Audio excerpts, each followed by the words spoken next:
There is a plant we have been taught to despise. For 10,000 years it fed empires. It clothed armies. It healed minds when nothing else could. Then, in less than a century, we labeled it poor man's food and let it vanish from our plates. But buried in its flesh lies a secret the brain has been waiting for. A molecule that modern medicine sells in bottles, yet nature grew it freely in every garden. This is the story of fava beans, the forgotten cure we dismissed as ordinary. Welcome to Nature Lost Vault. If this vault opens something for you, subscribe to Nature Lost Vault and hit the bell. Every like and every share helps preserve this wisdom together. The archive opens not in a laboratory, but in a tomb. Galilee, Israel, an archaeological site dated to 8,500 BCE. Inside clay vessels sealed for 10 millennia lay fava bean seeds, perfectly preserved. Researchers carbon dated them in 2015. They were still viable after 10,000 years. The people who stored them were among humanity's first farmers.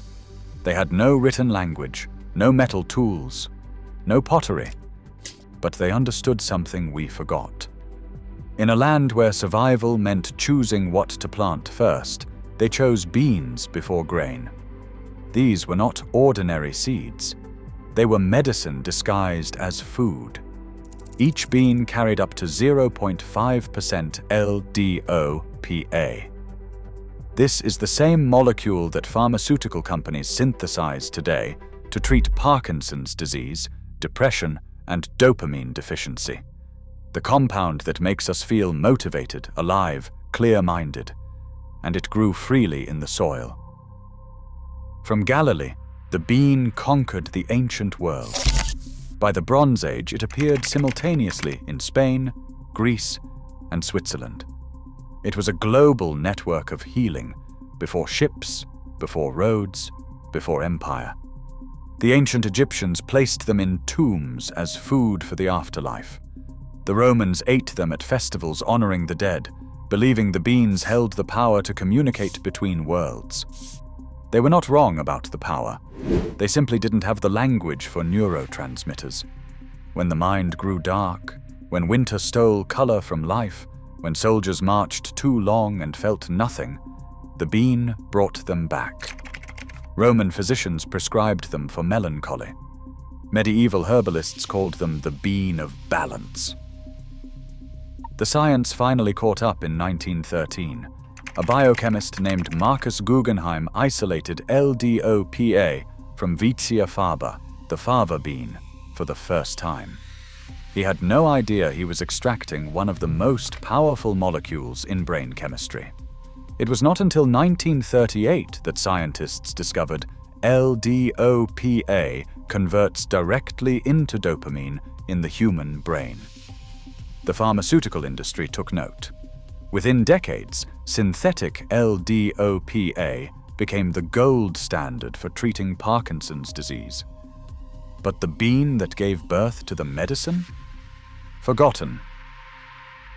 Then the erasure began. By the 18th century, as Europe grew wealthier, meat and dairy replaced beans. Fava beans became peasant food. They were a mark of poverty, not wisdom. In Britain, where fava beans had fed the population for 5,000 years, they disappeared from kitchens almost overnight, relegated to animal feed. But fava beans, like all forgotten knowledge, do not vanish. They wait. By the early 2000s, the world faced a crisis of the mind. Depression rates climbed. Parkinson's disease diagnoses doubled. The brain was struggling. Doctors wrote prescriptions for dopamine-altering drugs at record rates. But patients asked, is there another way? In 2005, researchers began testing the forgotten cure against the synthetic drug. The results were startling.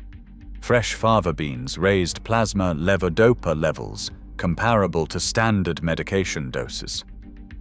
But the effects lasted longer. Patients reported prolonged ON periods.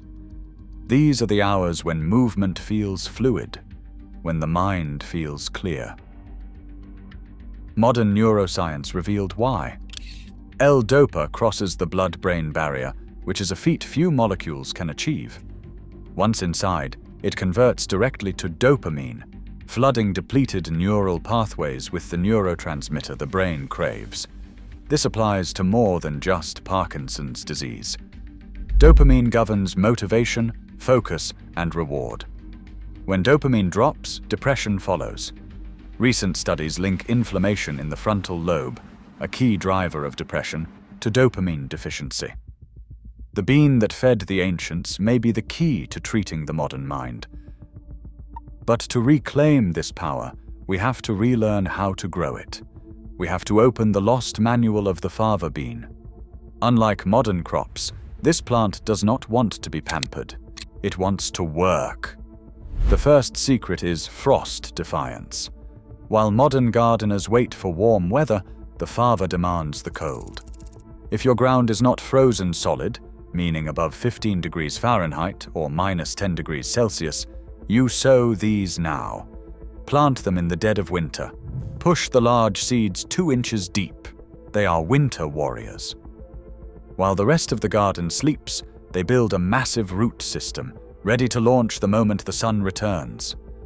The second secret is the nitrogen engine. Ancient farmers did not just plant fava for food, they planted it to heal the soil. The fava is a nitrogen fixer. Its roots host bacteria that pull nitrogen from the air and lock it into the earth. It requires no fertilizer. It creates its own. Every crop you plant after fava beans, whether it is your tomatoes, your corn, or your squash, will grow bigger because the bean was there first. The third secret is the pinch. This is a lost technique from the cottage gardeners of old. In late spring, the plant shoots up tall, but it has one enemy, the aphid, which loves the soft top growth. The solution is ruthless and brilliant. When the first pods set low on the plant, you simply pinch off the top few inches of growth.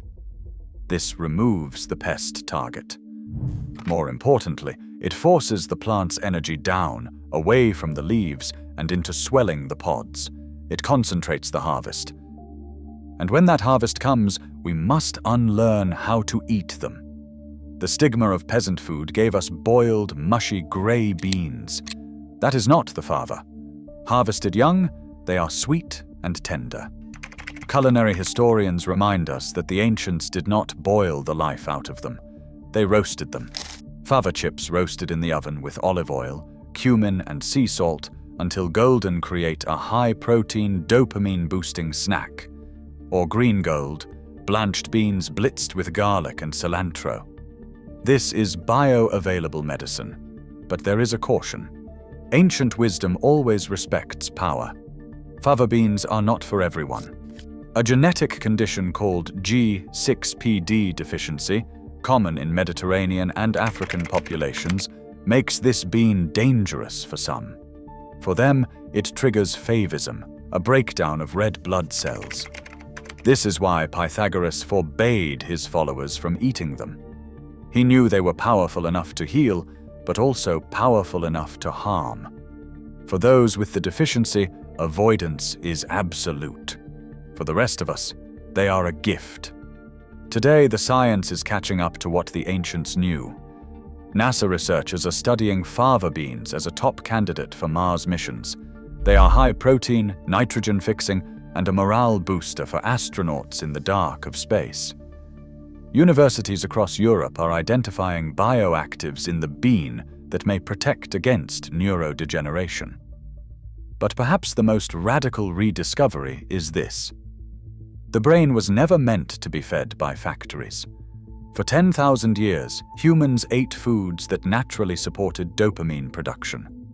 Then, in a single century, we replaced them with processed foods, devoid of the compounds our neurons require.